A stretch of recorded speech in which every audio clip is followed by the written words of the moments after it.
ট্যুরিজমের মাধ্যমে আমরা ব্যাপক বৈদেশিক মুদ্রা অর্জনের পাশাপাশি আমরা যে বেকার সমস্যা আছে তাদের কর্মসংস্থান করে দিতে পারবো। আমি Anwar Hussain, vice president of trav, tour operatization of Bangladesh. আমরা ট্রাভ 2007 থেকে আজ পর্যন্ত এই ট্যুরিজম ফেয়ার অর্গানাইজ করে থাকি। আজকে ট্রাভের 13 বিমান Bangladesh travel and tourism fair. তার আগে আমি ট্রাভের ডাইরেক্টর ছিলাম ট্রেড অ্যান্ড ফেয়ার। আমি করোনার পরে আমি যখন সারা ওয়ার্ল্ডে যখন স্থমিত হয়ে গেছিল, আমরা 2021 সালের শেষের দিকে একটি ইন্টারন্যাশনাল অ্যান্ড ট্যুরিজম ফেয়ার করি এবং করে এটাকে বিশ্বের দরবারে আমরা ট্যুরিজম টাকে আবার ফিরিয়ে আনার চেষ্টা করেছি। তার ধারাবাহিকতায় আবার আমরা 23 এবং 24 করেছি এবং ট্রাভের এটি হচ্ছে 13 এডিশন এবং 2025 সালের আমাদের 13তম Bangladesh travel and tourism fair. এই ফেয়ারের মাধ্যমে আমরা মেসেজ দিতে চাই টোটাল ট্যুরিজম ইন্ডাস্ট্রিকে যে আমরা এই ইভেন্ট, এই মেগা ইভেন্ট ট্রাভ অর্গানাইজ করে থাকে বাংলাদেশ ট্যুরিজমকে বিশ্ব দরবারে তুলে ধরার জন্য, যাতে গার্মেন্টস এর পরে সরকার নজর দিচ্ছে, ট্যুরিজমও কিন্তু একটি বড় খাত।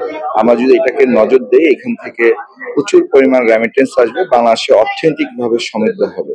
সো আজকে আমাদের নেইবার্স কান্ট্রি, বিশেষ করে নেপাল, শ্রীলঙ্কা, আপনি জানেন শ্রীলঙ্কা একটা ডিজাস্টার হয়েছে এবং সেখানের অত্যন্ত অর্থনৈতিক অবস্থা নাজুক হয়েছে। তারা ট্যুরিজমকে ব্যাপকভাবে আলোচনা করে ট্যুরিজম নিয়ে কাজ করার কারণে আজকে তারা সেই আগের অবস্থানে ফিরে এসেছে। আমি কিছুদিন আগেও শ্রীলঙ্কা ঘুরে এসেছি, শ্রীলঙ্কার সরকারি আমন্ত্রণে।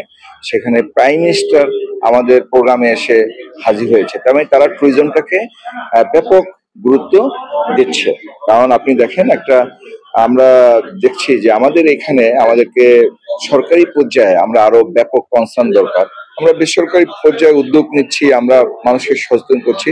আমরা মনে করি সরকারি পর্যায়ে এবং বেসরকারি পর্যায়ে যৌথভাবে আমরা যদি বাংলাদেশ ট্যুরিজমকে বিভিন্ন যে আমাদের দেশের ভিতরে যে পর্যটন স্পট গুলো আছে, বিশেষ করে আর্কিওলজিক্যাল ট্যুরিজম, আমাদের যে যে সাইট গুলো আছে, হেরিটেজ যে সাইট গুলো আছে, ইউনেস্কো স্বীকৃত যে সাইট গুলো আছে, এগুলো যদি আমরা বিশ্ব দরবারে তুলে ধরতে পারি, তাহলে আমাদের এই ডেস্টিনেশন যে ইন্টারিম গভর্নমেন্ট আছেন, ইন্টারিম গভর্নমেন্টের প্রধান যে আছেন professor doctor Mohammad Yunus sir, উনিও কিন্তু এই যে এন্টারপ্রেনার তৈরিতে উদ্যোগী হওয়ার জন্য সবাইকে বলছে, ব্যবসাতে মনোযোগী হওয়ার জন্য বলেছে।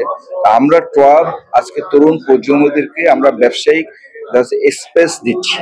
অ্যাকচুয়ালি আমরা ব্যবসা এনে দিতে পারবো না, আমরা ফ্যাসিলিটি ক্রিয়েট করে দিচ্ছি, আমরা ব্র্যান্ডিং করছি বিভিন্ন স্পটগুলোতে।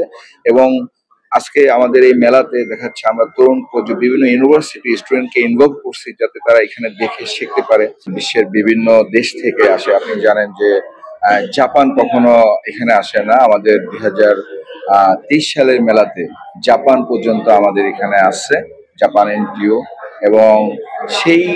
এবং বর্তমান যে আজকে দ্বিতীয় দিন মেলার, এই মেলাতেও দেখাচ্ছে আমাদের নেপাল, শ্রীলঙ্কা, তারপর হচ্ছে পাকিস্তান স্পেশালি অনেক বড় প্যাভিলিয়ন নিয়ে আসছে। তারা আমার বাংলাদেশকে এখন নিউ ডেস্টিনেশন হিসাবে তারা কাজ করতে আগ্রহী।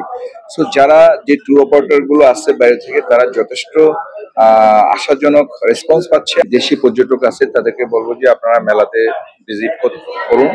এবং আমাদের এই মেলার ভিতরে অনেকগুলো স্টল আছে, তারা ডিসকাউন্ট অফার করছে।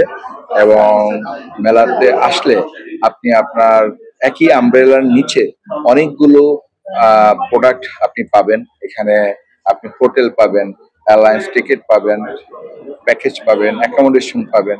তো আপনি কম্পেয়ার করতে পারবেন। আর যারা বিদেশি পর্যটক আছেন, তারাও আমাদের এই মেলা ভিজিট করছেন, তারাও দেখছেন যে অ্যাকচুয়ালি বাংলাদেশের ভিতরে কোন কোন স্পটগুলোতে যাওয়া যায়। এই জন্য আমরা বিভিন্ন কর্নার বাংলাদেশ প্যাভিলিয়ন নামে আলাদা প্যাভিলিয়ন করেছি।